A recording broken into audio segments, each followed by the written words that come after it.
tahun 1988, seorang wanita yang tinggal di Florida Tengah telah menjalankan aktivitasnya sebagai seorang pramusaji. Ketika dia baru saja memulai shiftnya di sebuah restoran tempat dia bekerja, jantungnya mulai berdebar dengan sangat kencang. Wanita ini tidak sedang berolahraga berat, dia juga tidak sedang berlari, dia tidak membawa barang-barang yang berat, sehingga dia merasa tidak masuk akal tentang apa yang sedang terjadi. Kenapa jantungnya berdetak dengan sangat kencang? Dan saat dia memutuskan untuk duduk dan menenangkan diri, tangan dan kakinya mulai kesemutan, dan hal yang lebih buruk segera terjadi. Halo semuanya, makasih udah milih untuk menonton video ini. Aku Nini dan selamat datang di Chiller, Chillway, Thriller.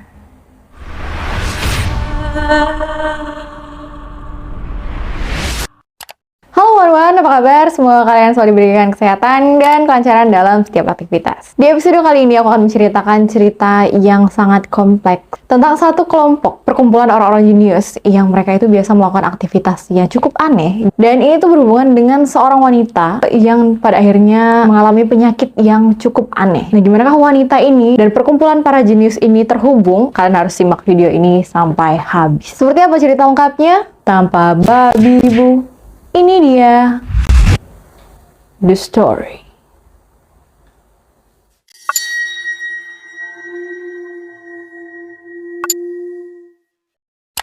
Seorang wanita yang akan aku ceritakan ini bernama Peggy Carr. Peggy Carr lahir pada tahun 1947 di Florida Tengah, dan dia ini hidup di sebuah desa yang sangat kecil. Dia dibesarkan oleh orang tua yang tuli, dan mereka juga memiliki kondisi perekonomian yang sangat buruk. Nah, saking kesulitannya, Peggy ini terpaksa bekerja part-time kesana kemari sejak dia masih di usia yang sangat muda. Jadi, karena pendidikannya itu belum terlalu tinggi, dia ini harus mendapatkan pekerjaan-pekerjaan dengan gaji yang sangat rendah atau pekerjaan-pekerjaan yang sangat berbahaya gitu ya, beresiko. Seperti misalkan dapat shift malam di halte truk yang terpencil gitu. Jadi kayak dia harus kerja jam 2 subuh di tempat sangat sepi. Dan itu kan sangat rawan ya untuk seorang wanita yang masih sangat muda seperti dia. Tapi, Peggy ini dia adalah gadis yang tangguh karena dia tahu kondisi keluarganya itu sangat membutuhkan uang, jadinya dia ini nggak pilih-pilih lah dalam hal pekerjaan. Dan satu-satunya cara Peggy untuk bertahan adalah dengan cara dia itu memasang kayak semacam barrier gitu ya, sehingga dia itu tidak mudah akrab dengan orang. Jadi dia kalau misalnya kenal dengan orang, dia itu sekedarnya aja. Jadi bisa dibilang si Peggy ini untouchable lah ya, dia tuh nggak gampang didekati. Itu sebagai sistem pertahanan dirinya dia. Nah, karena dia tuh terbiasa dengan karakternya seperti itu, jadi dia itu agak susah untuk didekati sama cowok-cowok gitu. Tapi pada suatu ketika ada satu laki-laki yang berhasil menembus pertahanannya Peggy dan akhirnya membuat Peggy jatuh hati. Laki-laki itu kemudian menikahi Peggy dan mereka pada akhirnya memiliki 3 orang anak. Awal pernikahan mereka berjalan dengan baik, namun pada tahun 1980, kehidupan pernikahan mereka ini mulai berantakan dan pada akhirnya mereka berdua memutuskan untuk berpisah. Jadi di sanalah Peggy berperan sebagai seorang ibu tunggal mengasuh 3 orang anaknya. Jadi biasanya Peggy ini bekerja lembur di restoran lokal, tentunya untuk menghidupi ketiga anaknya. Begitulah aktivitas sehari-hari Peggy, dia merawat 3 anaknya, dia bekerja lembur, dan anak-anaknya ini melihat kalau ibunya ini mengalami perubahan ketika telah bercerai, dimana anak-anaknya ini merasa ibunya itu terlihat sangat kesepian, tapi mencoba untuk tangguh gitu demi mereka. Dan ini sebenarnya bukanlah hal yang diinginkan anak-anaknya, dimana mereka ingin melihat ibu mereka happy lagi, ceria lagi, dan tentunya anak-anaknya juga pengen ibunya tuh mikirin dirinya sendiri gitu, nggak mikirin mereka terus. Dan pada akhirnya setelah cukup lama melewati masa-masa yang sulit sebagai seorang single mom, Peggy ini berhasil jatuh hati lagi pada seorang pria bernama Perry Allen Carr yang dikenal dengan Pie. Jadi sebutannya Pie, kayak kue, Pie. Mereka bertemu di akhir 1987, di mana Pie ini punya kondisi yang hampir sama seperti Peggy. Kalau Peggy kan single mom ya. Nah, kalau Pie ini dia single daddy. Jadi dia punya anak yang di bawah tanggung jawab dia. Peggy punya 3 anak dan Pie punya 2 anak. Nah, karena Peggy dan Pie ini memiliki banyak kesamaan, pada akhirnya di bulan April 1988 mereka pun memutuskan untuk melangsungkan pernikahan. Setelah menikah, Peggy dan ketiga anaknya pindah ke rumah Pie yang berada di Alturas, Florida. Di sana mereka itu hidup sebagai keluarga campuran, di mana Peggy dan Pie jadinya punya 5 orang anak. Blended lah ya istilahnya. Sebenarnya Peggy dan Pie ini cukup harmoni pada awalnya. Lagi-lagi. Tapi tentunya sebagai keluarga campuran dan dengan banyak anak di rumah gitu ya, ada anak remaja juga, ada anak yang kecil juga, itu tidak mudah bagi mereka berdua, sehingga mereka ini sering terlibat cekcok dan pada akhirnya mereka mulai renggang. Bahkan ada rumor juga yang mengatakan bahwa Pai ini sempat balik lagi ke mantannya gitu. Dan tentu aja di tengah keluarga yang mulai rapuh ini, anak-anaknya mulai berkubu. Jadi yang anak Pai di kubunya Pai, anaknya Peggy tentunya di kubunya Peggy. Meskipun Peggy dan Pai ini sudah memperlihatkan gelagat paling males-malesan. Peggy udah males sama Pai juga udah males sama Peggy. Tapi Peggy dan Pai ini belum ada kayak ke arah mau perceraian gitu. Ya emang udah berantakan aja rumah tangganya. Namun, pada bulan Oktober 1988, atau tepatnya 6 bulan setelah mereka menikah, ada satu hal yang terjadi di dalam keluarga mereka yang pada akhirnya membuat keluarga ini bersatu dan melupakan pertikaian mereka.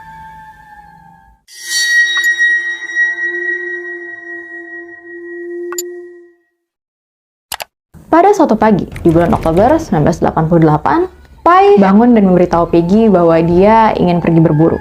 Ini bukanlah kegiatan yang direncanakan, tapi sebenarnya ini hanyalah bentuk keinginan Pai untuk menjauh dari rumah dan menjauh dari Peggy tentunya. Dan Peggy, dia nggak terlalu peduli.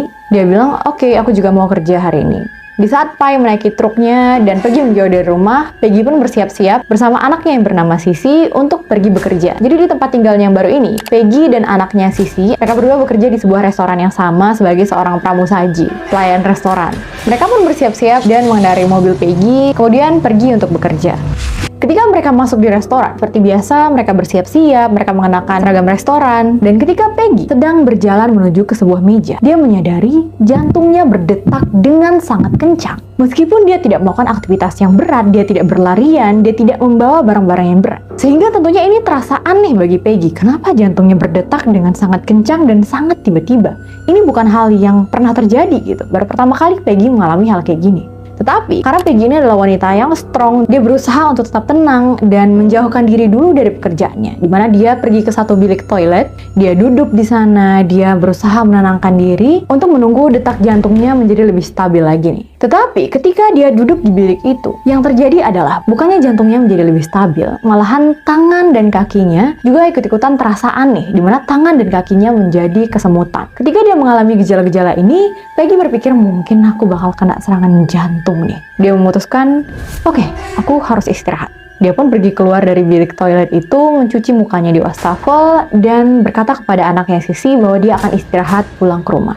Sisi ketika melihat ibunya seperti itu, dia benar-benar khawatir. Dia tahu kalau ibunya ini ibu yang tangguh, ibu yang strong, yang biasanya kalau demam juga dia bakal kerja aja gitu. Dia pun bilang kepada ibunya, oke mam, istirahatlah, tapi kalau ada apa-apa cepat hubungi aku dan kita pergi ke dokter, kata Sisi bilang gitu. Kemudian Peggy pun meminta izin kepada manajernya dan dia pulang ke rumah. Ketika sampai ke rumahnya, rumah dalam keadaan kosong. Peggy masuk ke kamarnya, dia rebahan, dia selimutan dan dia tidur. Dan tak lama kemudian, anaknya Dwayne yang masih SMA melihat ada mobil ibunya di depan, dia masuk ke kamar dan dia ngecek ibunya yang lagi tidur. Dwayne ini kaget. Mungkin kalau misalnya kita ngelihat ibu kita tidur siang, kita nggak kaget ya. Tapi Dwayne ini, dia nggak pernah lihat ibunya tidur siang. Dia pun nggak ingat kapan terakhir kali dia lihat ibunya tidur siang. Karena seperti aku tadi bilang, anak-anaknya ini tuh ngelihat ibunya biasa demam aja, tetap kerja gitu. Nggak pernah ada ceritanya sakit ibunya tidur siang. Itu tandanya ada sesuatu yang sangat serius yang sedang dialami oleh ibu mereka ini. Dwayne pun masuk ke kamar ibunya. Dia menggoyang-goyangkan tubuh Peggy. Ibunya berbalik badan dengan seluruh tubuh yang ditutupi selimut, dan pada saat itu kondisinya adalah Peggy sedang menggeretakkan giginya dengan wajah yang sangat pucat dan dipenuhi oleh keringat dingin. Dan melihat pemandangan itu, tentunya Dwayne kaget dong. Dia nggak pernah ngeliat ibunya sampai kayak gitu. Ya ampun, apa yang sedang terjadi? Apa ibu baik-baik aja? Dan ibunya bilang, nggak apa-apa kok, ibu cuma flu aja ini mau istirahat dulu, nanti juga baik-baik aja. Ibunya bilang gitu. Dan ketika Dwayne keluar kamar, ibunya manggil Dwayne lagi. Dia bilang, sebenarnya aku nggak ngerasa ini baik-baik aja deh. Rasanya tuh kayak ada orang yang nuangin api ke dalam pembuluh darahku, dan itu sangat menyakitkan. Dwayne yang mendengar cerita dari ibunya ini, dia tahu ibunya nggak pernah lebay. Ibunya bukan tipe-tipe emak-emak yang suka bangunkan anaknya jam 6 pagi terus bilangnya itu jam 7 gitu. Jadi pada saat ibu bilang itu, Dwayne ini langsung percaya dan dia langsung berusaha untuk menghubungi Pai. Ketika Pai kembali ke rumah, Dwayne langsung dengan sigap menceritakan kondisi Peggy yang dia bilang, ibuku nggak pernah kayak gini. Pasti ada sesuatu yang nggak beres nih dari ibu. Waktu itu Pai bilang, mungkin ibu kamu flu kali, biarin aja lah, istirahat sebentar. Tapi ketika Pai melihat kondisi Peggy, dia setuju dengan Dwayne kalau memang ada sesuatu yang nggak beres dari Peggy. Di sanalah dengan truk Pai mereka membawa Peggy ke rumah sakit. Ketika Peggy tiba di rumah sakit, dia langsung ditangani oleh para dokter. Peggy sangat kesakitan. Dia tidak bisa berkata-kata lagi. Dia hanya bisa mengerang kesakitan, mual, dan juga muntah. Setelah berhasil dirawat, para dokter kemudian bertemu dengan Pai dan mereka bertanya, apakah kalian kira-kira tahu apa yang menjadi penyebabnya? Dan anggota keluarga ini berkata, kami nggak ada ide sama sekali apa yang kira-kira terjadi kepada ibu kami. Oke, jadi nggak ada clue nih. Dokter kemudian mulai melakukan serangkaian tes dengan berbagai dugaan ya terhadap apa yang sedang terjadi pada Peggy ini. Namun ketika hasil dari tes keluar, tidak ada satupun dugaan dokter ini yang tepat, dimana semua hasil tesnya itu negatif gitu. Karena dokter masih bingung apa yang sebenarnya terjadi, Peggy pun kemudian hanya ditempatkan di ruang rawat inap sembari kondisinya terus dipantau oleh pihak rumah sakit. Dan setelah 3 hari dirawat, keadaan Peggy mulai berangsur-angsur membaik, dia mulai bisa bicara lagi, dia bisa makan dan minum air. Mereka pun pada akhirnya memutuskan untuk memulangkan Peggy. Di saat Peggy pulang ke rumah, pada awalnya kesehatan Peggy terlihat berangsur-angsur mulai membaik, tetapi 24 jam kemudian, dia mulai merasakan gejala-gejala yang sama dengan yang awalnya dia rasakan. Dia merasakan jantungnya berdetak dengan sangat kencang lagi, dan tangan serta kakinya terasa seperti terbakar.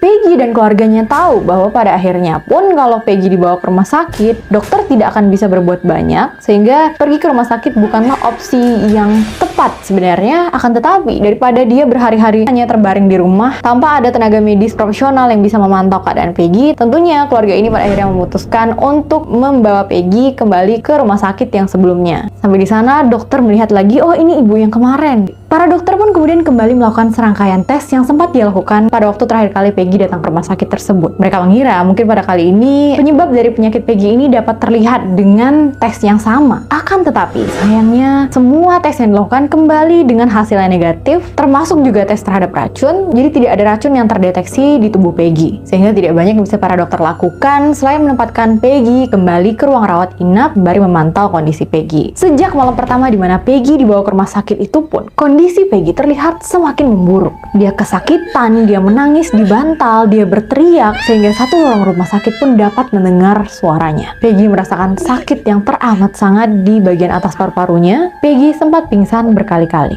Nah, keesokan paginya, situasi menjadi lebih kacau, dimana bukan hanya karena Peggy yang terus-menerus pingsan, tetapi juga karena kedua anak Peggy, yaitu Dwayne, anak Peggy, dan Travis, anak Pai, mereka mengalami gejala yang sama dengan Peggy sebelumnya, di mana detak jantung mereka berpacu dengan sangat kencang, dan mereka juga mengalami mual muntah. Dan para dokter juga melakukan tes yang sama dengan yang dilakukan kepada Peggy di awal, namun lagi-lagi semua tes itu memiliki hasil yang negatif. Semua kebuntuan mulai dialami oleh para dokter sampai pada satu ketika di mana ada salah seorang dokter saraf yang memantau keadaan Dwayne dan juga Travis, dan dia mulai menyadari bahwa dia pernah mempelajari sebuah kasus yang sangat langka pada saat dia berkuliah. Dokter ini pun mulai meminta kepada pihak rumah sakit untuk menyediakan satu alat guna menguji apa yang menjadi dugaannya. Alat itu pun kemudian didapatkan dan dilakukanlah tes kepada Peggy dan juga kedua anaknya, dan dengan mengejutkan hasil dari tes itu dinyatakan positif.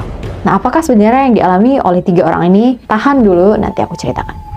Nah, meskipun telah diketahui nih apa penyebabnya dan ada obatnya, tapi kondisi tubuh Peggy itu sudah sangat buruk, di mana dia sudah sangat terlambat untuk dilakukan pengobatan, sehingga pada akhirnya dokter memberikan penjelasan kepada Peggy bahwa mereka telah melakukan upaya semaksimal mungkin dan kemungkinan besar hal terburuk akan menimpa Peggy, dan satu-satunya yang bisa mereka lakukan adalah membuat Peggy senyaman mungkin. Tapi mereka akan mencoba untuk menyelamatkan kedua anak Peggy, yaitu Dwayne dan Travis. Peggy yang dalam keadaan tubuh yang sudah rusak parah, meskipun telah diberikan banyak pengobatan yang mengurangi rasa sakitnya, tapi dia tetap merasa kesakitan. Kemudian tidak lama setelah para dokter memberitahu Peggy bahwa kondisinya sudah tidak bisa diselamatkan lagi, Peggy pun jatuh koma. Dan 4 bulan kemudian, pada tanggal 3 Maret 1989, keluarga Peggy harus berlapang dada untuk merelakan Peggy, di mana mereka memutuskan untuk melepaskan alat-alat support yang tertempel di tubuh Peggy. Kemudian Dwayne, anak Peggy, dia dirawat selama 2 bulan di rumah sakit sebelum akhirnya dia berhasil sembuh total. Sementara Travis dirawat selama 6 bulan, dan ketika dia berhasil pulih,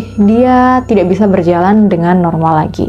Dan meskipun kondisi dari ketiga orang ini telah diketahui, tapi pihak rumah sakit benar-benar penasaran dengan apa sebenarnya yang menjadi penyebab penyakit itu bisa ada di tubuh ketiga orang ini. Gimana bisa sesuatu yang nggak seharusnya ada di tubuh manusia terus ada gitu di tubuh ketiga orang ini. Namun, tidak lama setelah kematian Peggy, misteri itu mulai terungkap perlahan-lahan dan tidak pernah terbayangkan oleh siapapun.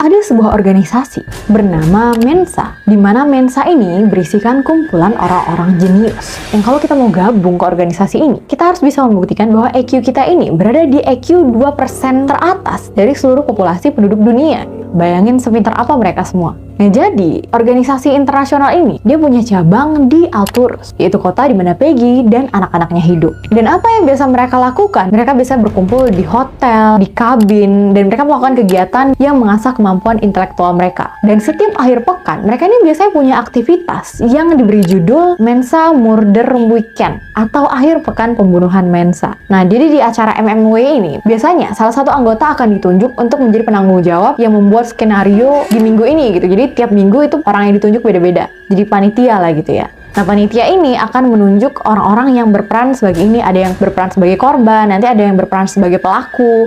Nah, jadi anggota yang lain itu akan mencari nih siapa yang kira-kira pelakunya dari mereka semua gitu. Kayak aku pernah baca Detektif School Key atau Tante Gakuen Key. Nah, itu tuh ada aktivitas kayak gitu kan, yang gurunya pura-pura jadi korban dan murid-muridnya ditantang gitu untuk mecahin kasus. Gimana cara pelakunya mengakhiri nyawa korban, siapa pelakunya. Nah, itu tuh semuanya itu skenario itu dibuat oleh satu orang yang ditunjuk tadi, panitianya gitu. Dan ini berjalan setiap akhir pekan, setiap minggunya. Dan di organisasi Mensa yang cabang kota si Peggy ini, ada seorang wanita bernama Sherry Gwen. Dia adalah seorang wanita paruh baya yang berasal dari Texas, dan dia pergi ke sana dengan tujuan menghindari suaminya yang kasar gitu ya. Dan setelah membuktikan bahwa dia memiliki IQ yang cukup ya untuk diterima di sana, dia pun bergabung ke dalam klub Mensa. Nah, ketika Sherry ini masuk ke dalam cabang Alturus itu, orang-orang dapat melihat bahwa Sherry ini sangat ingin mencari teman baru. Tetapi, orang-orang juga dapat melihat bahwa Sherry ini sangat tertarik dengan dua orang di dalam klub Mensa, yaitu pasangan suami istri bernama Diana dan juga George. Sang istri, Diana Carr, berprofesi sebagai seorang ahli bedah ortopedi yang memiliki klinik praktek sendiri di kota tersebut. Sementara, sang suami, George Trepal, adalah seorang programmer komputer yang gelarnya tuh banyak banget. Pernah lihat nggak sih orang yang gelarnya banyak banget? Insinyur, dokter, SIT, MSI, MT, MPD, Nikom, MMSI. Nggak ada, aku ngarang. Bukan titirannya George beneran. Nah, jadi bayangin pasangan suami istri ini bisa masuk ke dalam perkumpulan orang-orang jenius. Bayangin betapa jeniusnya nih mereka. Dan inilah mungkin yang menjadi daya tarik pasangan ini bagi Sherry. Dan secara kebetulan, pasangan ini juga merupakan tetangga dari Peggy. Ingat kan Peggy di cerita sebelumnya? Nah, pada waktu itu, yang menjadi penanggung jawab dari acara weekend mereka itu adalah Diana. Nah, di sana Diana mengajak suaminya George untuk berpikir tentang bagaimana skenario rumit yang akan mereka ciptakan gitu. Jadi George dan Diana ini sering menghabiskan waktu di rumah mereka untuk duduk bersama, membahas membuat kasus yang rumit, bagaimana pada akhirnya korban di cerita ini akan kehilangan nyawanya, bagaimana pelakunya akan menyembunyikan semua trik-trik ini. Di situ semuanya telah disusun dengan rapi oleh George dan Diana. Dan pada akhirnya, setelah rencana ini dibuat dengan matang, tibalah hari di mana agenda weekend itu datang. Mereka berkumpul di hotel, para anggota sudah check-in,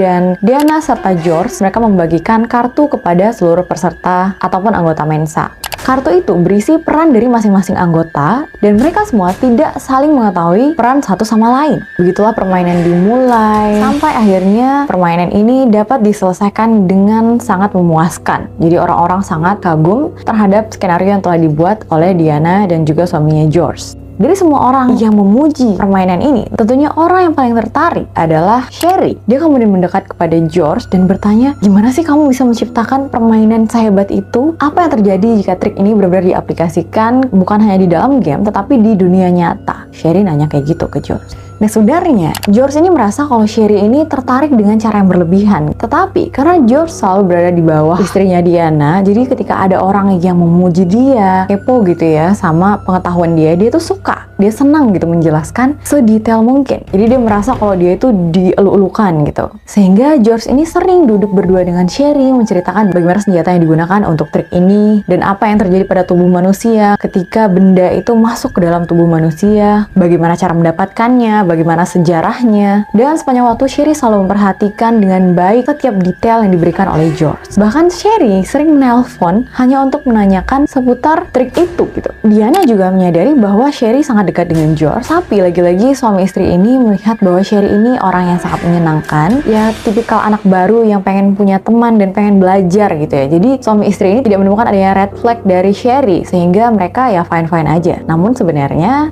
pasangan suami istri ini sangat salah tentang apa yang mereka pikir terhadap Sherry. Pada bulan Desember 1989, atau sekitar 8 bulan sejak pasangan suami istri ini bertemu dengan Sherry, Diana kemudian memutuskan bahwa dia akan memindahkan praktik medisnya ke lokasi yang cukup jauh, ke kota tetangga gitu. Dan karena hal itu, dia merasa tempat tinggalnya yang sekarang yang ada di Alturas itu tentunya sangat jauh ya dari tempat prakteknya, sehingga dia memutuskan untuk membeli rumah lagi. Ini banyak banget duitnya nih, membeli rumah lagi di daerah tempat prakteknya, di kota tetangga. Tapi rumah yang di Alturas itu tidak dijual gitu, dibiarin kosong gitu aja. Nah, ketika mengetahui bahwa pasangan suami istri ini akan pindah, Sherry segera menelpon George dan Sherry mengatakan, gimana kalau aku aja yang nempatin rumah itu? Aku bayar deh berapapun. Dan karena pasangan suami istri ini juga mengenal Sherry dengan baik, mereka percaya kepada Sherry. Jadi mereka berpikir tidak ada salahnya menitipkan rumah ini kepada orang yang kita percaya dan kalian ada yang ngurus juga kan rumah itu. Jadi George mengiyakan keinginan Sherry, dia bilang oke, gimana kalau ajak aja beberapa orang biar sewanya jadi lebih murah gitu kan, jadinya bisa dibagi-bagi. Dan ketika di hari dimana mereka harus pindah, Sherry pun datang, dia bersiap dengan kantong tidurnya, dengan tas yang kecil. Pasangan suami istri ini berpamitan kepada Sherry dan memberikan Sherry kunci rumah. Mereka mengatakan bahwa apabila ada sesuatu yang terjadi, segera hubungi mereka gitu. Dan begitulah mereka berpisah. Sherry masuk ke dalam rumah, sementara pasangan suami istri ini melaju dengan mobil mereka ke kota yang berbeda. Ketika Sherry masuk ke dalam rumah itu, setelah dia meletakkan barang-barangnya di lantai rumah itu, dan tak lama kemudian, sudah banyak petugas kepolisian yang berkumpul di tempat itu. Nah, apa yang selanjutnya aku ceritakan ini akan mengungkap siapakah Sherry ini dan apa yang terjadi kepada Peggy serta keluarganya.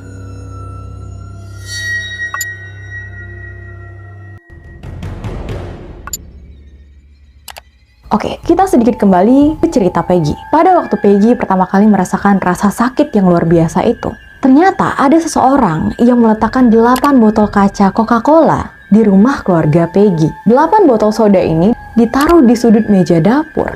Dan ketika satu persatu anggota keluarga melihat ada botol soda di sana, mereka tidak berpikiran apa-apa. Jadi Pai pikir Peggy yang beli soda itu, Peggy pikir Pai yang beli. Dan anak-anak mereka tentunya berpikir salah satu dari orang tua mereka yang beli gitu.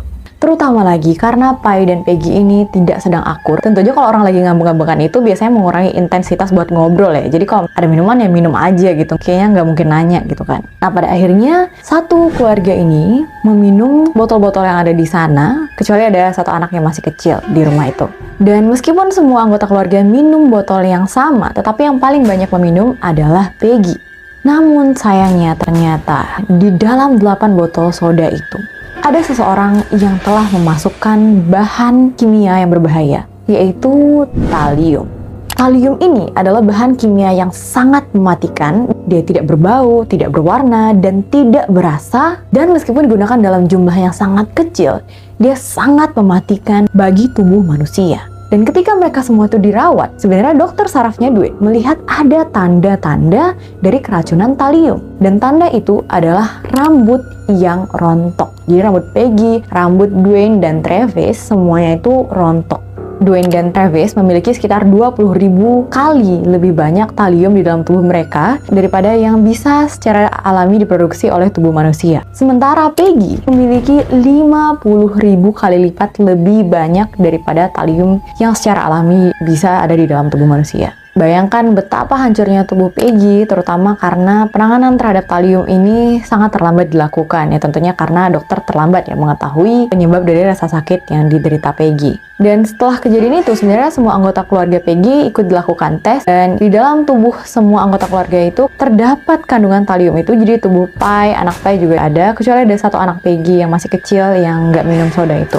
Nah, ketika para dokter menyadari bahwa ada talium di tubuh ketiga anggota keluarga ini, mereka Mereka tentunya merasa bahwa ini bukan terjadi secara alami, pasti ada orang yang berniat untuk mencelakai anggota keluarga ini. Di sanalah pihak rumah sakit ini segera menghubungi pihak yang berwajib, dan pada awalnya kecurigaan itu mengarah kepada Pai karena Pai ini sedang bertengkar dengan Peggy. Nah, hal ini juga diperkuat karena Pai ini di hari Peggy merasa kesakitan itu tiba-tiba mau pergi berburu seolah-olah kabur gitu ya. Dan Pai ini juga bekerja di perusahaan pertambangan fosfat yang memiliki akses kepada bahan-bahan kimia. Tetapi setelah diselidiki lebih lanjut, Pai ini tidak memiliki akses terhadap talium, terutama karena talium ini sangat langka dan juga mahal. Semakin dipikir itu semakin aneh ya, karena nggak mungkin dong dia mau mencelakai istri dan anak tirinya, tetapi dia juga ikut mencelakai dirinya sendiri dan anak-anaknya. Nah, jadi karena semua hal ini, Pai kemudian dikesampingkan dari daftar tersangka. Namun ketika menginterogasi Pai, polisi ini pada akhirnya menggali lagi ingatan Pai, di mana Pai baru ingat, ternyata 3 bulan sebelum Peggy mengalami semua itu,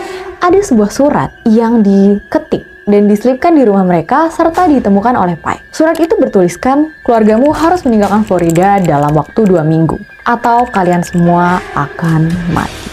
Tapi Pai mengira itu mungkin hanya lelucon yang dibuat oleh remaja-remaja setempat dan dia tidak terlalu memperdulikan hal tersebut. Nah, di tengah-tengah kebuntuan yang dialami oleh tim penyidik, muncullah satu sosok di cerita ini, yaitu seorang wanita bernama Sherry Gwynn. Wanita yang tadi aku ceritakan berusaha mendekati pasangan suami istri Diana dan George. Namun sebenarnya Sherry Gwynn ini bukanlah nama aslinya, melainkan nama aslinya adalah Susan Gallup. Susan ini adalah wanita yang sangat cerdas, tapi kecerdasannya itu tidak sampai selevel dengan yang dibutuhkan oleh klub Mensa. Jadi tentu aja semua berkas yang diberikan oleh Susan itu adalah palsu. Nah, jadi siapakah Susan ini? Kenapa dia memasukkan namanya? Kenapa dia harus masuk ke kelompok yang sebenarnya tidak cocok dengan dia? Nah, jadi sebenarnya Susan ini adalah seorang mata-mata dari kepolisian. Susan mendapatkan tugas untuk mendekati pasangan ini karena mereka diduga adalah orang yang bertanggung jawab atas kasus yang terjadi terhadap Peggy dan juga keluarganya. Hal ini diketahui karena Pai sempat menceritakan bahwa beberapa waktu sebelumnya Diana sempat bersitegang dengan Peggy karena Diana meminta Peggy untuk mematikan musik yang terlalu kencang yang diputar di rumah mereka. Namun sayangnya pada waktu itu Peggy tidak mengindahkan keluhan Diana, di mana Peggy ini merasa Diana itu terlalu banyak ngatur gitu. Memang Diana ini adalah tipikal orang-orang yang gampang emosi, tapi pada waktu dia dan Peggy beradu mulut, George yang merupakan suami Diana, dia tidak ikut campur, dia tidak ikut dalam pertikaian itu, dia cuma lihat aja gitu, karena emang karakter George ini adalah suami yang pendiam. Tapi ternyata Diana dan George ini bukan di hari itu saja merasa dirugikan oleh keluarga Peggy, dimana sebenarnya Diana dan George sudah lama memiliki dendam kepada keluarga Peggy.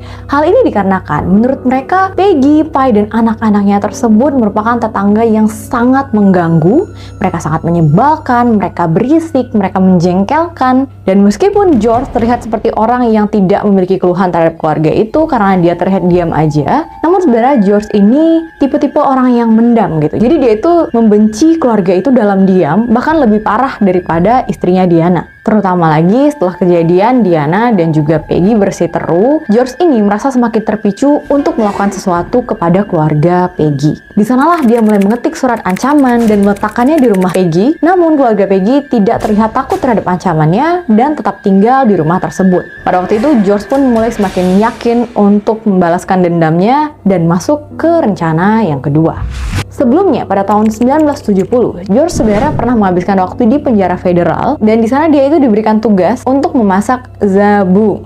You know, zabu. Dan bahan sampingan dari yang dia masak tadi itu adalah talium, zat yang dia gunakan untuk meracuni Peggy dan keluarga. Dengan keterampilannya dalam memanfaatkan bahan kimia berbahaya itu, George pun mulai membuat rencana untuk memasukkan talium ke dalam 8 botol Coca-Cola. Mungkin kalian pikir gimana sih Peggy kok mau aja minum botol yang pastinya udah nggak bersegel? Nah, ternyata botol-botol kaca ini bukannya tidak bersegel, akan tetapi justru botol-botol soda itu ditemukan dalam keadaan segel yang masih utuh. Jadi tutup botolnya itu bener-bener masih rapat. Hal ini dikarenakan George dan Diana, mereka biasa memproduksi bir sendiri, sehingga mereka memiliki alat penutup botol kaca. Nah, begitulah caranya George untuk menutup botol kaca itu dengan rapat tanpa Peggy dan keluarganya curigai kalau botol itu sebenarnya tidak fresh. Nah, memang pada waktu Sherry atau Susan tadi ditugaskan untuk mendekati Diana dan George, polisi belum begitu meyakini bahwa pasangan ini adalah pelakunya. Akan tetapi, ketika agenda akhir pekan itu dilakukan, di mana George dan Diana yang menjadi penanggung jawab dari acara itu, Susan dengan yakin melihat bahwa pasangan ini atau salah satu dari mereka lah yang menjadi dalang dari kasus tersebut. Hal ini dikarenakan pada agenda akhir pekan itu, George menciptakan skenario di mana pelaku dari kasus itu menghabisi nyawa korbannya dengan menggunakan racun talium. Nah, dari sini Susan makin yakin nih. Dia terus mengorek mengenai racun itu. Dia tanya gimana cara mendapatkannya, berapa harganya, gimana cara memprosesnya. Dia nanya ke George, racun apa aja yang kamu ketahui? Bagaimana kamu belajar tentang racun? Sehingga dia mendapatkan banyak sekali info dari penjelasan-penjelasan yang diberikan oleh George. Dan begitu ada kesempatan, George dan Diana pindah dari rumah itu. Susan yang pada akhirnya memiliki akses ke rumah tersebut, langsung menghubungi pihak kepolisian dan mereka pun dengan sigap datang untuk melakukan penggeledahan terhadap rumah tersebut. Pada saat mereka telah menggeledah seluruh rumah itu, pada akhirnya tim investigator menemukan satu botol talium di dalam garasi rumah George dan Diana. Mereka juga menemukan peralatan kimia George dan juga alat penutup botol. Dan dengan semua bukti-bukti yang mengarah padanya, George kemudian didakwa atas pembunuhan tingkat pertama dan kemudian dijatuhi hukuman mati. Dan sampai hari ini pun George belum menjalani hukuman matinya, dia masih dikurung gitu di penjara. Sementara apa yang terjadi dengan Diana, sampai akhir pun tidak dapat dibuktikan bahwa Diana ikut andil di dalam kasus ini, sehingga pada akhirnya Diana tidak mendapatkan hukuman apapun dan dikabarkan bahwa Diana telah bercerai dari George serta menikah lagi. Dan itulah akhir dari kisah ini dengan semua plot twist. Tolong angkat tangannya siapa yang seuzon sama Sherin. Aku juga waktu awal baca cerita ini aku seuzon sama Sherin sih. Aku kira siapa nih cewek? Ini pasti udah jelas nih pasti pelakunya.